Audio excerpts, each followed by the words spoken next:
Hey, it's another week, another stack of comics. Let me show you what I got. Hi, this is James for Read More Comics. If you like my content, please hit the like button, hit the subscribe button, leave a comment down below, hit the bell in the corner so you get notifications when I post new content. Like this one, this is a new comic book day video. Now, new comic book day was a couple days back. And what I've been finding, at least since the new year began, is that work has really picked up. I have a lot of stuff going on. And then on top of that, we've had some really strange weather in Indiana. And so I kind of put off going to my LCS and picking up my books on New Comic Book Day. I love doing that, or picking them up on Wednesdays. And Wednesday morning when they're opening up and you're there with all the regulars, all the Wednesday warriors, that's pretty cool. In the evening, it is what it is. So let's go ahead and look through my books. Most of these are pre-orders. I do have one impulse purchase. It's kind of an impulse purchase. Okay, so starting out, we have Absolute Superman issue number 16. This is the Gerard Perel cover. Check that out. It's very cool. Jason Aaron's been killing it on this book. It's been such a good slow burn. And out of the Absolute Trinity, this is the first character that I think's broken out of the kind of the compartmentalized story narrative that's been set up by Darkseid. Okay, after his defeat, I think it was a couple issues back, Absolute Ra's al Ghul.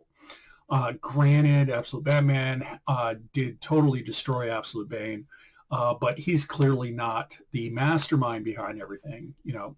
Anyway, so this is the beginning of a new arc. I have no idea where it's going to go. I'm hoping that we're beginning to kind of fill in the Absolute world, some of the world building. I really have appreciated how Snyder et al. Has been building this up and not just kind of doing this lore dump right in the front end. Really appreciate this.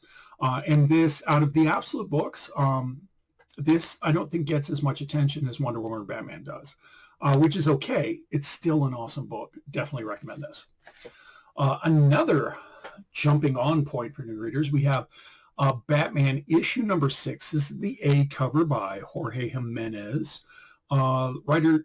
Writing is Matt Fraction.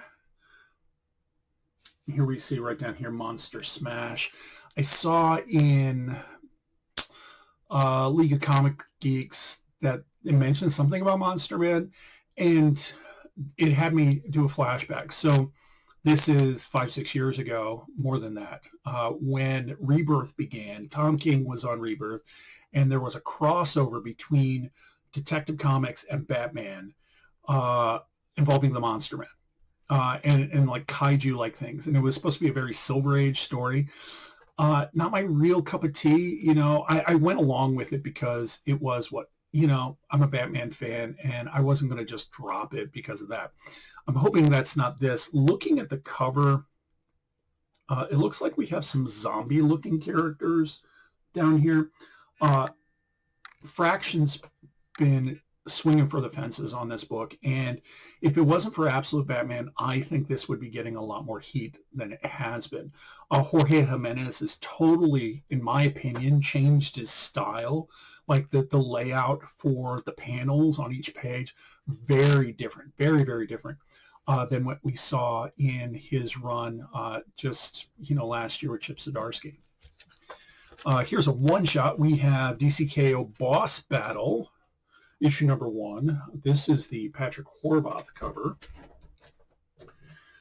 I'm going to be honest, I'm only picking it up because of the brazen crossover with other properties. That's just, hey, there's my dog.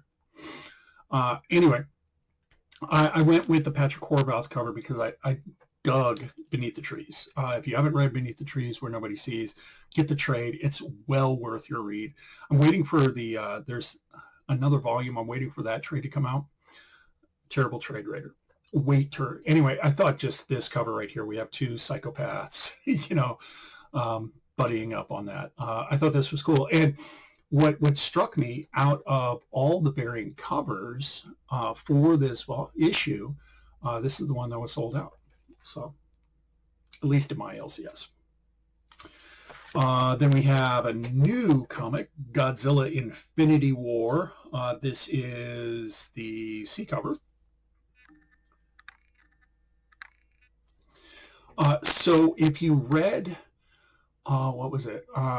Godzilla versus the Marvel Universe, I think. I'm planning on doing a long-form review of that, comparing it to the DC Justice League versus Godzilla versus King Kong 2 once the final issue comes out. Godzilla was expelled into space. This was the cliffhanger at the end, where he just seemed throughout the miniseries powering up. Nothing the Marvel heroes could do could stop him. And then with the help of Black Panther, I believe, they expelled him to a different planet where it happened so much that Null was hanging out. And so now he's venomized. So highly recommend, if you like Godzilla and kind of bonkers off-the-wall storytelling, definitely check out Godzilla versus the Marvel Universe. And all the one-shots before it, like it was Godzilla versus Spider-Man, Godzilla versus Fantastic Four. Some of those were hit and miss. But more hits than misses, but definitely worth reading. And I think this is a Toho crossover. You can see right down here. This is not the Monsterverse crossover we're seeing over on the DC side of it. So a lot of fun. We have Poison Ivy, issue number 41. This is the Nubovich variant. Okay. So it just slays me that Poison Ivy has had 41 issues, and I've been pulling them all. It's a really good read. In, I think it was previews? See the previews, or it might have been back at League of Comic Geeks. Coming up after DCKO, apparently there's a time jump. We haven't hit that yet. And she becomes mayor of Gotham City. So that'll be interesting to see how that kind of played out. It's a nice little plot twist. So anyway, horribly enjoyable. And issue number 41, this is going to be the beginning of a new arc. Definitely recommend this. This is a new title from Dynamite by Jason Aaron. And this is the Michael Cho cover, which I'm totally pulling because I love the look on this. This captures it. This is Thundarr the Barbarian, issue number 1. So loved Thundarr the Barbarian when it came out, and it was like 80, I think, 79, 80. The retro vibe, like Michael Cho totally captured the energy in the series. So I haven't read this yet. This will be on the top of my read pile this week, I think. If you're a Gen Xer, grew up in the 80s, love Thundarr the Barbarian, how can you not get this? This is just gorgeous. Let's take a look at that again. All right. So we have Ultimate Endgame issue number 2. This is the A cover. I'm going to be honest. Oh, there's my dog again. I didn't read issue number 1 yet. What I've heard, Marvel, and I've read, they're very elusive. They're already playing up the next thing, like the consequences of Ultimate Endgame. I think it's going to play out in the main universe, though. It's not going to be in the Ultimate Universe, which is unfortunate because I really have been enjoying Ultimate Spider-Man. I didn't think I'd like a Peter Parker story, and this one has been really solid. Having an older Peter that's married, that has responsibilities, not killing off Uncle Ben, all that. It's been a fun story. So we'll see where this goes. But on the one hand, I really respect that Marvel has the integrity to end a story when it's supposed to end. I think that's a struggle for the big two almost all the time. And then we have from Titan Comics, Savage Sword of Conan, issue number 12. This is the Adrian Smith cover. any of these, if you're a Conan fan, any of these is the way to go. They're all kind of like standalone stories. They've done some nice crossovers. The one complaint I have, okay, and I want to kind of preface this. They're going with the kind of news print type paper from the original series. It's all black and white. And except for, I think it was in issue 1 or 2, it looks like, you know, pencil and ink art. I think there was a Conan story in one of them where it was CG, and it's just like, yeah, let's not use digital art for this particular format. Now, that all said, do I think they're using pencil and ink? No, they're probably using digital art tools to help them with that, and it's totally okay. But this is like deep lore Conan. They usually throw in some other Robert E. Howard stories. They'll have long form stories in these things. You get really cool cover art like this. Okay, I almost thought this was kind of a reference to like, it wouldn't have been, would have been, what is it?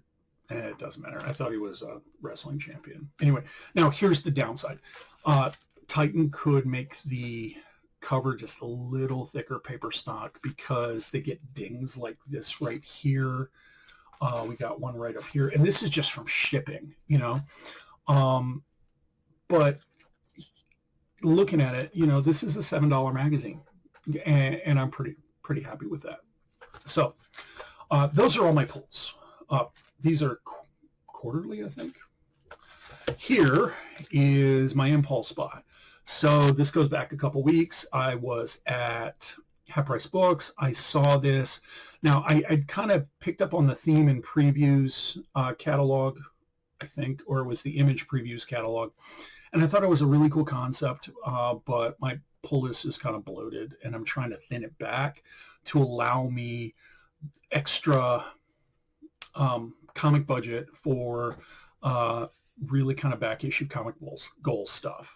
Okay, so I'm walking around and I saw this is Falling in Love on the Path to Hell, Volume 1. There's only 2 volumes so far for this. So this is the first 4 issues. And it's this kind of Western samurai in the afterlife. Now that I realize that I've already read the first 3 issues, but this is definitely a book that I want to keep on my bookshelf. And like when I have someone come over, it's like, you need to read this, where pulling out a bunch of floppies is not what I'm going to do. I'll probably keep the first issue that I picked up because it's in good shape. And I don't know, it's just a cool comic. It's an awesome story. I dig the printing quality on this. I love it when you get the glossy like that. Do you see that right there? And then you have the matte around it. I think that's really cool. While I was at Buy Me Toys, I also did I ordered Volume 2, which came out in December. So I'll get the whole story. A lot of fun. Definitely recommend this. So there you have it. All my pulls, extra little bonus impulse purchase. What do you think? Leave a comment down below. Like, share, subscribe. I really appreciate you listening to me ramble on. Thank you for tuning in. And don't forget, life is really so much better when we read more comics.